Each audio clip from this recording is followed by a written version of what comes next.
Bismillah, Alhamdulillah, ala ni'amillah, hatta nastati'a an najtami'a fi hadhihi al-halaqah al-halaqatul mubarakah. Asyhadu an la ilaha illallah wahdahu la syarika lah, wa asyhadu anna sayyidina Muhammadan abduhu wa rasuluhu la nabiyya ba'dah. Allahumma salli wa sallim wa barik ala sayyidina Muhammad ibn Abdullah wa ala alihi wa ashabihi wa ummatihi ila yaumil qiyamah. Faqad qala ta'ala fi ayatil karimah, a'udzu billahi samii'il 'aliim minasy syaithaanir rajiim. Wa ma arsalnaka illa rahmatan lil 'alamin. Shadaqallahul 'adzim wa shadaqa rasuluhul habibul karim, wa nahnu ala dzalika minasyahidin wa syakirin, walhamdulillahi rabbil alamin. Rabbi shrah li sadri wa yassir li amri wahlul 'uqdatam min lisani yafqahu qawli. Rabbana atina min ladunka rahmatan wa hayyi lana min amrina rasyada. Subhanaka la ilma lana illa ma 'allamtana innaka antal alimul hakim. Rabbi zidna ilman warzuqna fahman bi rahmatika ya arhamar rahimin. Subhanallah walhamdulillah wa la ilaha illallah wallahu akbar. Subhanallah walhamdulillah wa la ilaha illallah wallahu akbar. Subhanallah walhamdulillah wa la ilaha illallah wallahu akbar. Subhanallah walhamdulillah wa la ilaha illallah wallahu akbar. Yang saya hormati juga saya muliakan para ulama, para kiai, para ajengan, para hawali, bil khusus Al-Habib Anis As-Sudam yang berusaha menyampaikan nasihat buat kita semua. Yang mohon maaf saya tidak menyebutkan para kiai asatidz yang lain, tapi tidak mengurangi takjib hormat saja kepada alim ulama setempat. Mudah-mudahan guru-guru kita yang hadir Allah panjangkan umur dalam lembaga Islamiyahnya sehingga menjadi wasilah akan turun berkah dan ridho Allah untuk kita semuanya. Juga yang saya hormati dan memuliakan pengurus IKM Ciawi yang saat ini perayaan Maulid Nabi yang tidak biasanya kita ngaji rutin. Mudah-mudahan para pengurus IKM Ciawi dan juga para penasehat, pembina, anggota semuanya, Allah berkahi mereka semuanya, Allah tambahkan kenikmatannya dan Allah berikan selamat dunia akhiratnya. Juga yang saya hormati pengurus DKM masjid yang tidak terlupakan, Mudah-mudahan dengan pengurus DKM Masjid Allah berikan kekuatan iman Islam untuk senantiasa takbir masjid, memakmurkan masjid. Mudah-mudahan jadi nilai ganjaran pahala di sisi Allah Subhanahu wa Ta'ala. Tidak melupakan bapak-bapak, ibu-ibu, pemuda-pemudi yang sama-sama memuliakan Allah. Rasa syukur yang teramat dalam di malam kita bisa berhimpun berkumpul dengan niat yang sama, yaitu takziman wa ikraman bi mauludin Nabi Muhammad sallallahu alaihi wasallam. Mudah-mudahan kumpulnya kita di tempat menjadi wasilah bakal kembali Allah kumpul kita tepat di alam surga Allah Subhanahu wa Ta'ala. Amin Allahumma. Sanjungan salawat yang disertakan salam semoga Allah tetap curah limpahkan untuk panutan alam hidup dunia akhirat kita Nabi Muhammad kepada keluarganya, sahabatnya dan juga umatnya termasuk kita hingga akhir zaman. Pada kesempatan malam hari ini ada banner di belakang saya, yaitu peringatan Maulid Nabi Muhammad sallallahu alaihi wasallam dengan meneladani akhlak Rasul untuk mempererat tali silaturahim kehidupan dalam kehidupan sehari-hari. Insya Allah tadi ilmu sudah disampaikan oleh guru kita, Habib kita, mudah-mudahan jadi ilmu yang bermanfaat. Ada waktu sampai jam 10 tadi akan mengatur acara. Yuk kita optimalkan ngajinya. Siap? Siap. Ibu-ibu yang di luar siap? Kalau ibu-ibu ngobrol tadi kata pembawa acara apa katanya? Mudah-mudahan saat sing kawin deui. Tuh dijawab amin. Ibu-ibu amin ke? Betul. Subhanallah. Yuk kita ngaji dulu deh. Saya sedikit bahas tentang ada yang didengar memperingati. Ada dalam Islam memperingati anjurannya atau dalilnya? Sebab pemuda-pemudi demi Allah di luar sana ada di antara orang yang sudah alergi dengan peringatan. Kalau mereka dengar istilah peringatan, mereka udah gatel telinganya. Sampai-sampai mereka mengatakan tidak ada dari sananya, tidak ada juga contohan nabinya. Nah, untuk memperkuat hal itu semua, yuk kita buka keilmuannya. Apa iya memperingati dalam Islam itu tidak ada? Apa benar dalam Islam itu tidak ada dalil memperingati? Kita buka untuk dalil dalam Islam itu adalah satu Quran, yang kedua adalah sunnah Nabi ataupun al-hadis, yang ketiga ijtihad para alim. Nah, ingat Bapak Ibu, hati-hati.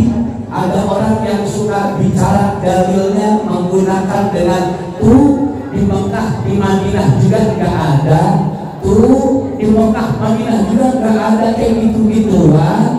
Di Mekah Madinah nggak melaksanakan peringatan ini, peringatan itu. Maaf bang, yang namanya Mekah Madinah bukan dalil, tapi Mekah Madinah itu adalah nama negara. Benar apa benar? Iya apa iya? Apa Haji? Betul nggak? Iya, yang namanya dalil adalah Quran, sunnah Nabi, hadis Rasul, dan ijtihadnya para alim ulama. Itulah dalil aku. Kalau Mekah, kalau Madinah, itulah dalil namanya. Satu nama negara. Betul apa betul? Benar apa benar? Ya pak iya. Apa iya. Yuk kita ngaji deh sekarang. Kita buka satu persatu. Kalau bapak dan ibu menggunakan Ijtihad ulama ibarat bapak ibu mengendarai kendaraan roda 3, minimal beca, maksimal bajai.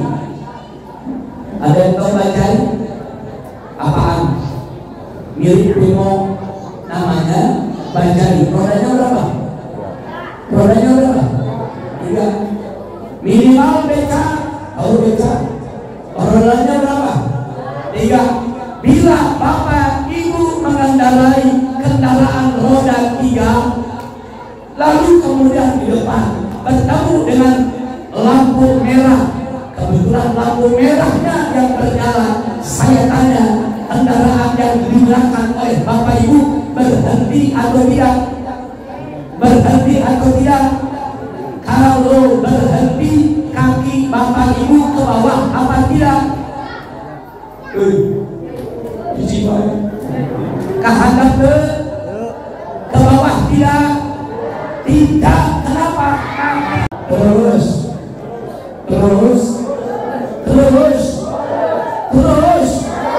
astagfirullah. Dan dimatiin supaya kuat tidak voltase mati.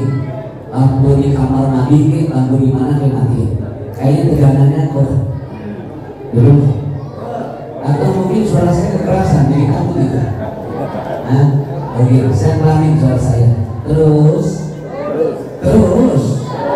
Astagfirullahaladzim, Ustaz, bukan supir angkot. Kalau ditanya sama Ustaz, biar sopan apa? Kalau Ustaz tanya terus, jawabannya sopan. Silahkan Pak Ustaz duduk. Benar jemaah di sini kurang ajar sama Pak Ustaz. Pantes Ustaz di sini sampai kurus badan-badannya. Bisa jadi emang iya jemaahnya kurang ajar sama Kiai Ustaz kan. Amin najis balala. Nauzubillah min. Terus insya Allah. Yuk lanjut lagi ngajinya.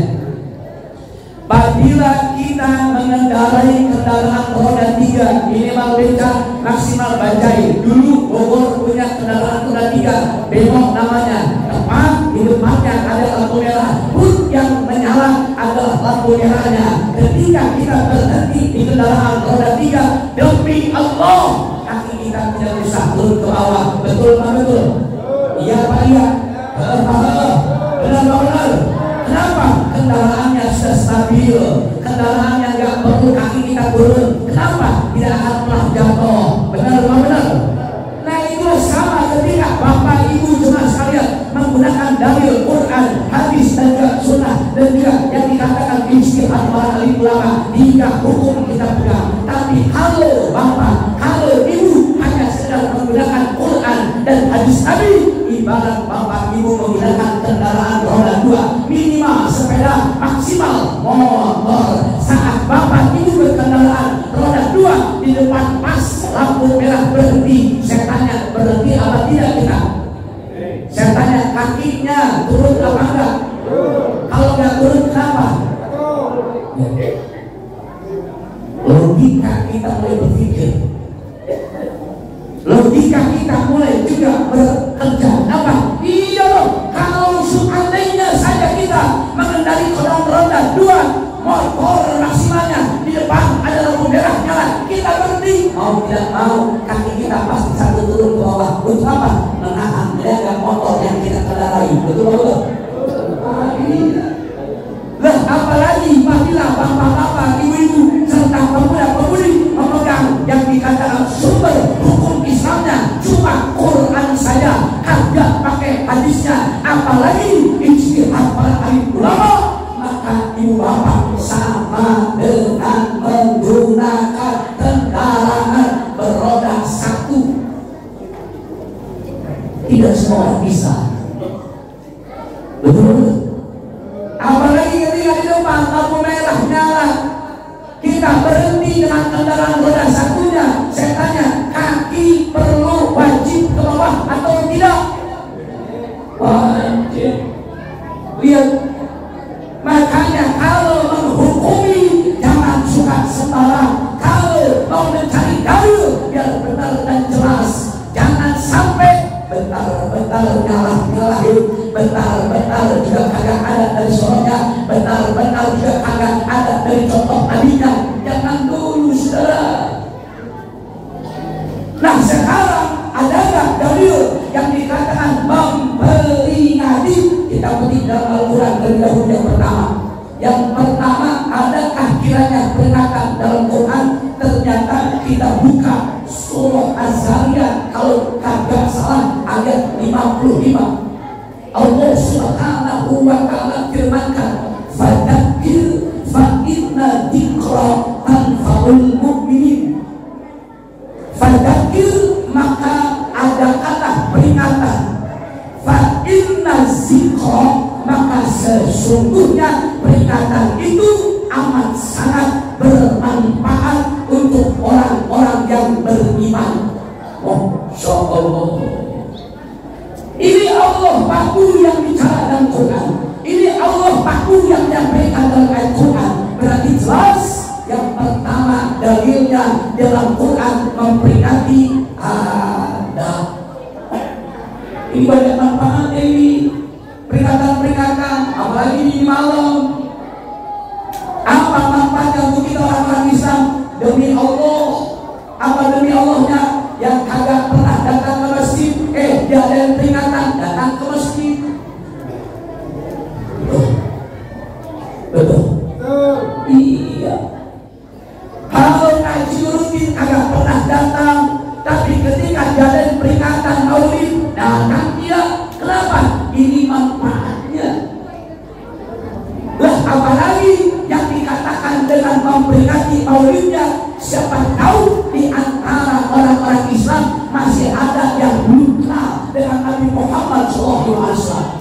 Siapa tahu di antara orang-orang Islam yang belum ngeh dan juga paham siapa dan apa kemuliaan Nabi Muhammad SAW.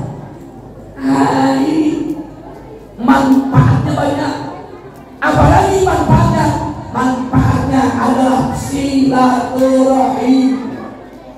Demi Allah, saya datang dari Kebun Pedes, asli dari Kebun Pedes, dan saya asli dari Kebun Pedes datang ke ini tempat bukan kampung saya, bukan wilayah saya, bukan masyarakat saya, tapi ini adalah saudara-saudara saya. Apa yang maksudnya? Ada manfaat silaturahim di antara kita sesama orang-orang Islam. Betul tak betul? Ya Pak ya. Banyak manfaatnya, banyak manfaatnya. Loh, apalagi manfaatnya? Orang-orang yang berkelebihan harta benda, orang-orang yang punya rezeki lebih, ternyata di malam bisa bersedekah. Ya. Biasanya ngaji gak gini. Makanan. Air minum. Ini mau jualan apa? Mau minum. Betul lah. Lihat, manfaatnya banyak. Apalagi banyak kalau kita sebutkan satu persatu. Intinya adalah bahwa peringatan dalam agama Islam dalilnya ada fadzakir fa inna dzikra tanfa'ul mu'minin. Ada yang lain dari Qur'annya? Ada. Dari mana? Surah Al-Bayyinah. Fadzakir innama anta mudzakir.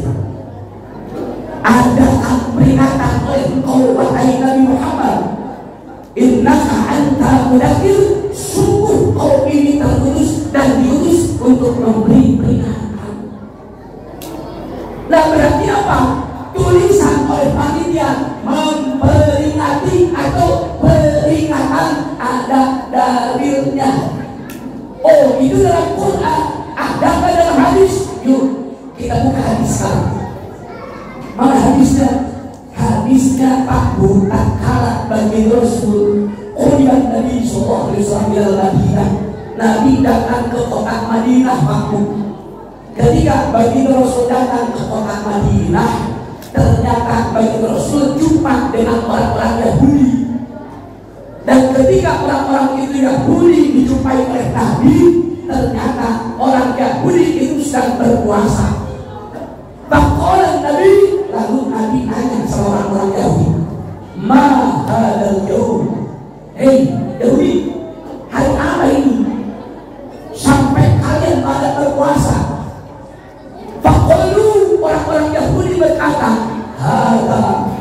yaumun azim. Muhammad, ini adalah hari yang agung, hari yang besar, hari di mana Tuhannya Nabi Musa memenangkan dan menyelamatkan Musa dari kejarannya Fir'aun dan para tentaranya, sampai dia selamat dan sampai Nabi Musa bersyukur atas keselamatannya. Dari bersyukurnya Nabi Musa berpuasa, maka kami orang-orang Yahudi berpuasa seperti halnya Nabi Musa berpuasa bersyukur sama Tuhannya. Faqala Nabi, lalu Nabi berkata, nahnu ahaqqu minkum bi Musa. Kalau gitu, kamilah orang-orang Islam yang lebih berhak daripada kalian terhadap Nabi Musa alaihissalam. Pasona Nabi Muhammad SAW, akhirnya Nabi berpuasa dan perintahkan orang-orang sahabatnya untuk berpuasa. Tepat hari itu adalah hari Asyura atau 10 Muharram. Saya yang di sini suka puasa 10 Asyura. Injil baik. Arah juga. Di sini suka puasa Asyura. Kalau itu Nabi Muhammad dan orang-orang Islam menyerupai orang-orang Yahudi, akhirnya Nabi berkata, kalau umurku sampai tahun besok, aku akan berpuasa Tasyu'a tanggal 9 yang dikata bulan Muharram. Nah, lihat ini. Ternyata dalam hadis riwayatnya pun ada tentang memperingati baginda Rasul, berarti memperingati kemenangan Nabi Musa dengan cara berpuasa. Berpuasa tanggal 10 bulan Muharram, berulang dan terus berulang dan terus diperingatkan oleh baginda Rasul Nabi Muhammad SAW. Betul banget? Iya banyak. Jadi saya mau tanya sama ibu bapak sekalian yang pada hari sekarang ini, kira-kira memperingati dalam Islam ada apa enggak? Ada dalilnya apa enggak? Ada kekuatan argumennya atau tidak? Insya berarti salah atau tidak? Tidak berarti memperingati dalam agama Islam dibolehkan. Insya Allah. Yang ketiga, saat ini berarti kalau udah peringatan dibolehkan dalam Islam, sekarang memperingati apa? Yuk kita buka peringatan ini. Ternyata peringatan Maulid. Ada orang Islam menulis Maulid, ada orang Islam menulis Maulud. Yang mana yang benar? Jawabannya dua-duanya benar. Yang salah yang mana? Yang nggak nulis. Betul kan? Mana yang benar, Maulid apa Maulud? Dua-duanya benar. Yang salah yang kagak nulis. Apa bedanya? Bedanya kalau Maulid artinya adalah waktu kelahiran. Berarti kalau bapak ibu orang-orang Islam bicara Maulid, berarti bicara waktu Nabi lahir dalam dunia. Sepakat para alim ulama, Maulidnya Nabi adalah hari Senin tanggal 12 bulan Rabiul Awal. Tahunnya adalah tahun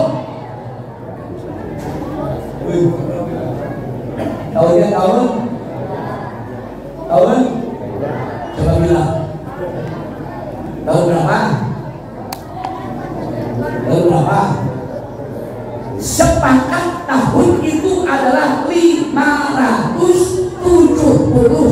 Masehi. Loh, kok beda dengan para mu'alim yang disampaikan di madrasah? Mereka sampaikan bukan tahun 571 Masehi, tapi tahunnya adalah tahun gajah. Itu adalah peristiwanya, Pak. itu adalah kejadiannya Bu. Jadi kalau waktunya adalah Maulid Nabi 571 Masehi. Kenapa pakai Masehi? Karena saat itu Hijriah belum ada, kalender Islam belum ada. Karena kalender Islam adanya ketika Khulafaur Rasyid, yang kedua Sayyidina Umar bin Khattab, baru ada kalender Islamnya. Nah, saya tanya sekarang, apa arti Maulid? Waktu kelahiran. Sepakat para alim ulama, kelahiran Nabi adalah pada hari Senin tanggal 12 bulan Rabiul Awal tahun 571 Masehi, atau sebutan sejarah bicaranya tahun gajah. Kedua, ada sebutan Maulud. Apa itu Maulud? Anak santri di pondok bilang itu jadi isim maf'ul. Maulud yang dilahirkan. Tadi Maulid waktu kelahiran. Kalau Maulud adalah yang dilahirkan. Berarti kalau kita orang-orang Islam, Bapak, Ibu, Pemuda, Pemudi, bicara Maulud, berarti bicara sosok nabinya, bicara orangnya, bicara rasulnya.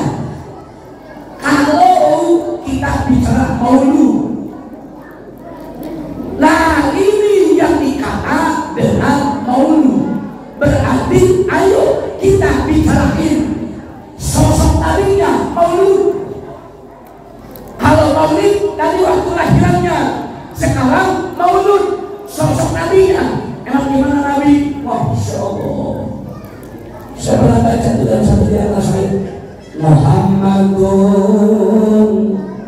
basyarun laisa kal basyari bal huwa yaqutun bainal hajari. Apa lagi? Ini oleh-oleh dari saya semuanya harus hafal. Bubar ngaji malam ini pulang ke rumah wajib ini hafal syair. Jadi tanda kita sudah Maulid dan Maulud. Siap? Yuk bareng-bareng. Muhammadun basyarun laisa kal basyari bal huwa yaqutun bainal hajari. Bareng-bareng. Muhammadun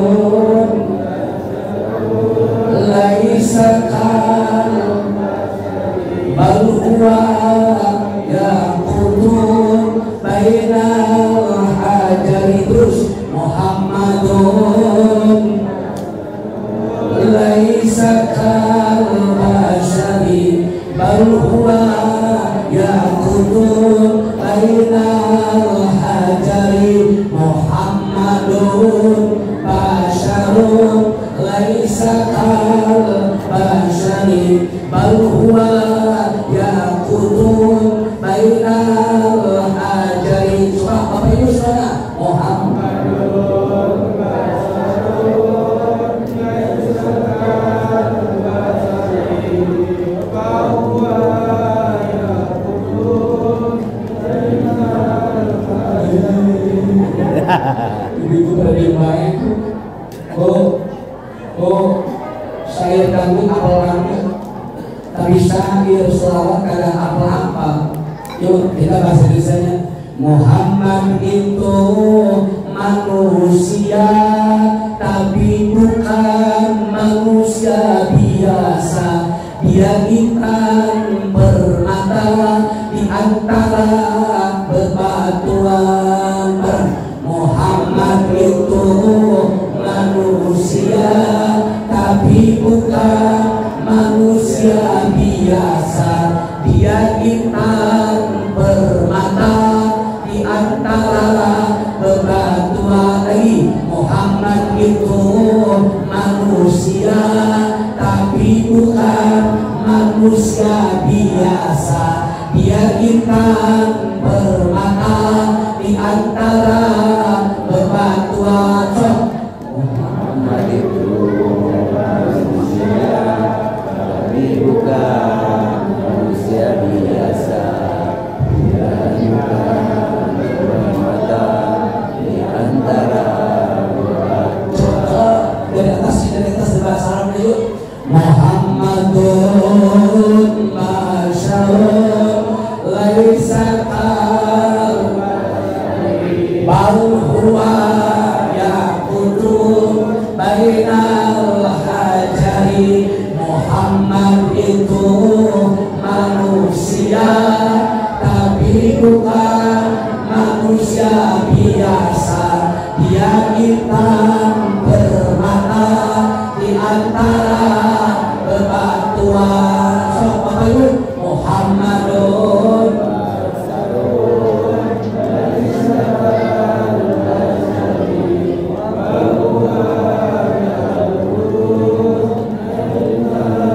Hajari. Muhammad itu manusia tapi bukan manusia biasa. Dia intan di antara Nabi Muhammad manusia demi Allah, untuk Allah jadikan Nabi dari golongan manusia. Kalau seandainya Allah menjadikan Nabi dari golongan malaikat, demi Allah kita akan pernah bisa mengikuti akhlaknya. Betul, iya Pak ya. Kalau seandainya Allah jadikan Nabi dan Rasul dari jenis bangsa jin, demi Allah kita pun tak akan pernah bisa ngikutin akhlaknya. Inilah dia kenapa Allah menjadikan Nabi dari jenis bangsa manusia, supaya bisa diikuti akhlaknya oleh umat manusia. Ingat Bapakku, kita nggak bisa ngikuti malaikat, karena malaikat punya hawa nafsu. Benar apa benar? Iya kan ya? La ya'sunallaha ma amarahum wa yaf'alu ma yu'marun. Malaikat gak pernah apa yang dikatakan durhaka kepada Allah. Dia selalu melakukan apa yang diperintahkan oleh Allah. Itu malaikat. Jadi kalau nabinya dari malaikat, kita nggak bisa ikutin akhlaknya, karena malaikat tidak punya hawa nafsu. Apa buktinya? Malaikat kagak punya hawa nafsu. Buktinya malaikat ketika gak kebagian BRT dan nama ayah masyarakat kebagian BRT amok-amokan ayah. Oh, ayah RT jual-jual salah kemana? Betul. RT Islam-Islamia. Gimana sih yang dapat BRT keluarga semua, saudara semua, keluarga besar semua, kita akan kebagian. Oh, Masya Allah, punya hawa nafsu. Malaikat tak pernah salah, karena malaikat tidak punya hawa nafsu. Untung Nabi Rasul pun bukan dari jenis bangsa jin. Karena jin sekalipun punya hawa nafsu, tapi jin tak bisa kita ikuti. Kenapa? Karena tergolong kepada makhluk yang gaib. Untung Nabi kita manusia, artinya makhluk. Ingat nih, tidak ada alasan lagi Ustaz yang sabarkan Nabi, kita bukan Nabi. Ingat, Nabi manusia, maka Allah jadikan Nabi dari jenis manusia supaya kita bisa mengikuti akhlaknya. Betul betul? Iya Pak ya? Iya. Buktinya dari manusia, Nabi makan, Nabi minum, Nabi tidur, Nabi bekerja, Nabi punya anak, Nabi punya istri. Bahkan Nabi bertetangga dan bermasalah persis yang kita lakukan setiap harinya. Insya cuma dibilangin dari saya Laisa kal masyarakat, sekalipun manusia tidak seperti manusia biasa. Kata siapa? Oh, nanya kata siapa? Lah iyalah, hebatnya Nabi, mulianya Nabi, istimewanya Nabi, melebihi para malaikat Bang. Tak ada yang sanggup dan bisa jumpai Allah di Sidratil Muntaha imal atau kecuali baginda Rasul Nabi Muhammad. Allahumma shalli wa sallim. Subhanallah. Ini baginda Rasul bukan manusia biasa. Perkali yuk kita buka satu-satu, bukan manusia biasa. Baginda Rasul kalau buang air kecil, buang air besar, kotorannya langsung ditelan bumi, gak ada bau sama sekali. Bukan manusia biasa. Rasul Nabi lahirkan dunia telah dikhitan. Rasul Nabi lahirkan dunia, subhanallah. Apa subhanallahnya? Ludah Nabi mulia. Saking mulianya ludah Nabi, Nabi saat ludahnya tak pernah sampai ke tanah. Kenapa? Karena selalu disanggah oleh para sahabatnya. Allah. Ludah Nabi juga. Saya katanya seorang ustaz, bahkan ada santri di rumah saya dari majlis. Tapi demi Allah, sehebat-hebatnya saya belum ada santri ketika saya ludah saya ditanyain. Betul. Coba ada yang menandai itu ludah saya. Masih mau menandai? Gak ada. Bahkan para ahli ulama sebut ludah Nabi sifaun min kullidah, merupakan obatnya dari segala penyakit ludah Nabi. Ada bukti? Banyak buktinya. Satu di antaranya paku ludah Nabi obat itu ketika ada seorang istri punya suami. Kata istrinya bilang gini, Bang, abang aneh kenapa? Aku lihat abang gak pernah mandi, tapi badan abang wangi banget, gak pernah tercium baunya Bang. Abang punya ilmu apa? Abang punya rahasia apa? Abang punya hal apa? Itu suaminya bilang, wahai istriku, karena dulu aku ini pernah jatuh sakit waktu kecil, dan ketika aku jatuh sakit, sakitnya memalukan. Apa itu Bang? Gatal, kupret. Tahu kupret? Aku baru dulu. Apa namanya? Dulu. Gak ada obat yang bisa menyembuhkanku. Lalu aku dibawa oleh ayah kemana? Ke baginda Rasul Nabi Muhammad SAW. Datang ke Nabi. Lalu Nabi ngapain? Ilahi kemana? Setelah Nabi lahir, ibu bapak, ludah Nabi dikeluarkan, lalu ditempelkan dalam telapak tangan Nabi, dibasuh, dibalur kepada tubuh si anak ini. Akhirnya sembuh dari gatalnya, sembuh dari penyakitnya, sembuh dari bulunya.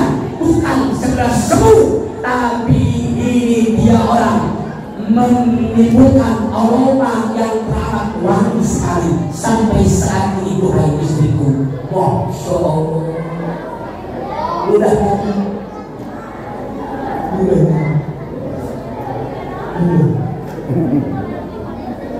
Yang kedua, tatkala Nabi hijrah ke kota Yasrib atau saat ini adalah Madinah, ternyata ketika Nabi mulai berangkat ke Yasrib, bagi Rasul dan Abu Bakar transit di satu tempat namanya Buhasul. Apa namanya? Itu Buhasul Pak, kecil banget di Buhasul.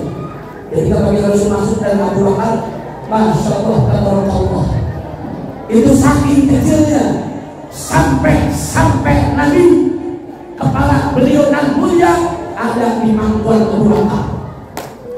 Orang kafir Quraisy mengejar Nabi Rasul, bahkan mereka ada di bibir pintu yang dikata dengan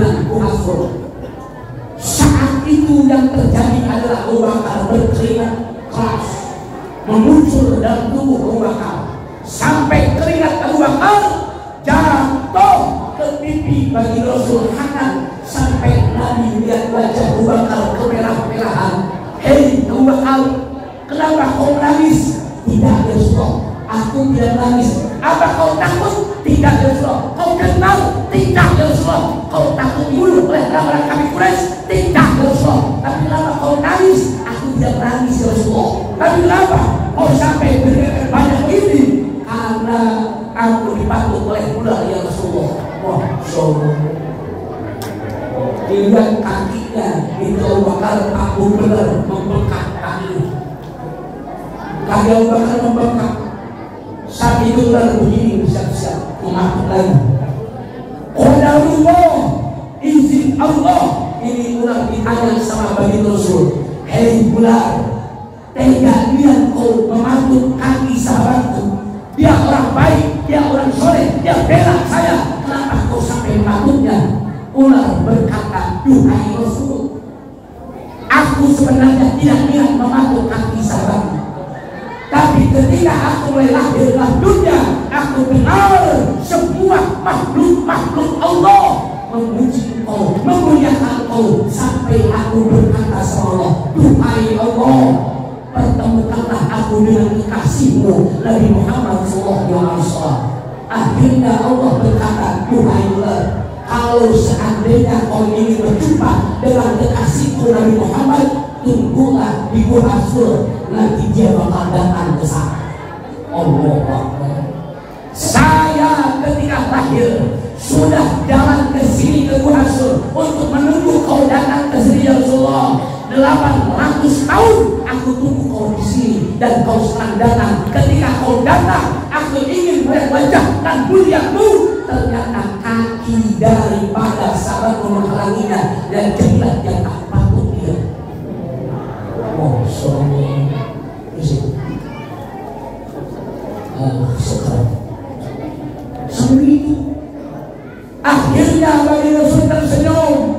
Si ular melihat wajah dan melihat Nabi, dan akhirnya dia pergi kembali ke tempat asal muasalnya. Allah Akbar. Sampai Nabi mengeluarkan budak-budak pasukan ular yang ada di kaki Abu Bakar diludahi oleh Nabi Rasul, yang akhirnya sembuh seketika. Allahu Akbar. Ludah Nabi dan begitu mulia.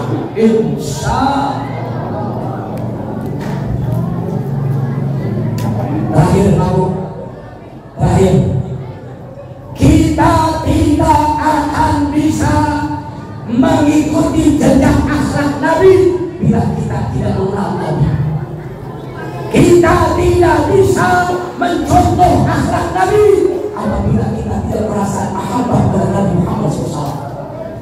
Makanya ayo patuh, telaah kembali, buka kembali sejarah kehidupan Nabi Muhammad SAW dengan cara kita baca terus sejarah kemuliaan Nabi, akhlak Rasul. Insya Allah lambat laun akan tumbuh subur kecintaan mahabbah kita kepada Nabi Muhammad SAW. Bermodalkan mahabbah, bermodalkan cinta, insya Allah kita bisa berakhlakkan bagaikan akhlaknya Nabi Muhammad. Demi Allah, tatkala Aisyah radhiyallahu anha dikatakan dan ditanya, ya Aisyah, apakah akhlak Nabi? Bagaimanakah akhlak Rasul? Faqalat akhlaquhu al-Qur'an. Akhlak Nabi adalah Al-Quran. Wah, Masya Allah. Ini luar biasa, ibu sekalian. Nabi punya akhlak luar biasa dan 23 tahun mengislamkan Jazirah Arabia, bahkan dunia, bukan dengan pedang, bukan dengan senjata, bukan dengan peperangan, tapi Nabi menyebarkan Islam dengan cinta dan kasih sayang dalam akhlak mulia Nabi Muhammad. Makanya demi Allah sangat besar apabila orang berkata Islam teroris, Islam radikalis, Islam anarkis, salah.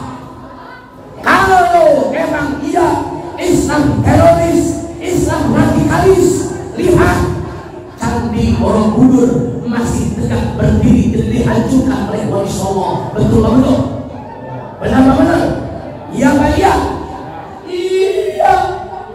Lihat Candi Mendut masih tegak berdiri. Kalau seandainya emang iya Islam adalah radikalis, teroris dan anarkis, candi-candi peninggalan Hindu Buddha pasti dihancurkan oleh Wali Songo, ibu bapak sekalian.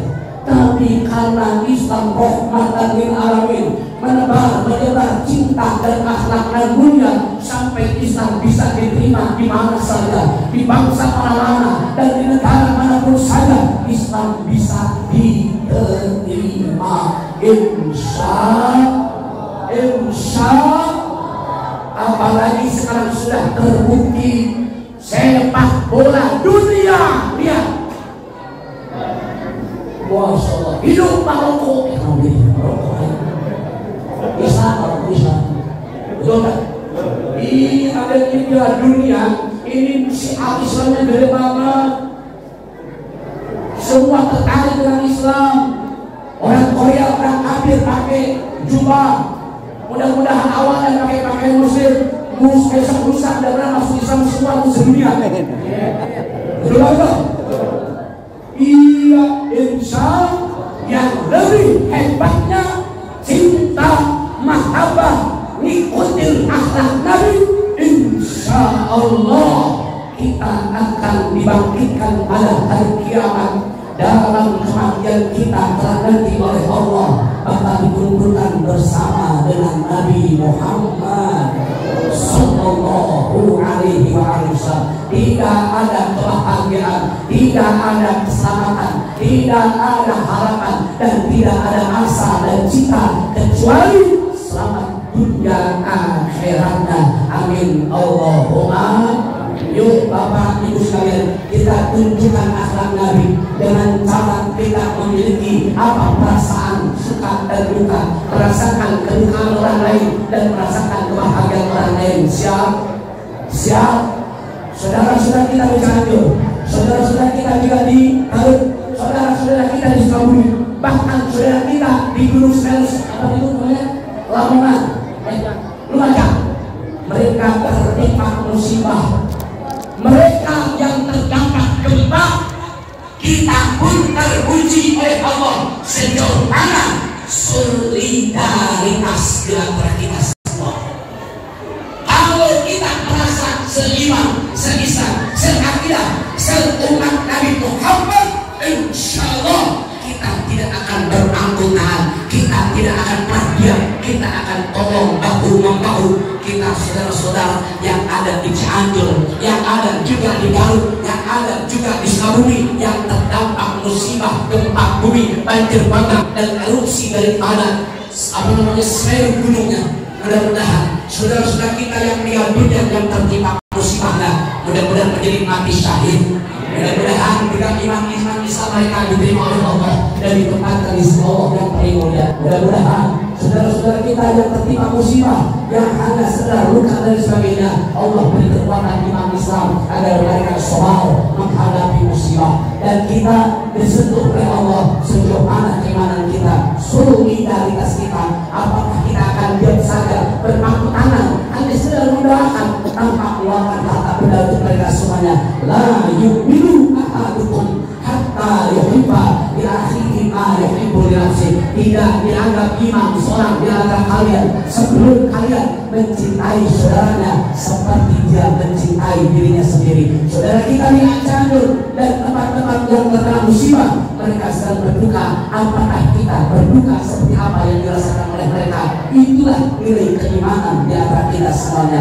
Mudah-mudahan Allah memberikan kekuatan iman Islam untuk kita semuanya. Allah himpun kita semuanya di dalam rahmatnya sehingga bisa berkumpul bersama Bani Rasul Nabi Muhammad SAW dalam surga Allah Subhanahu wa Ta'ala. Atas nama pribadi dan juga keluarga besar dari Keluarga, mohon maaf atas kekurangan dan kesalahan.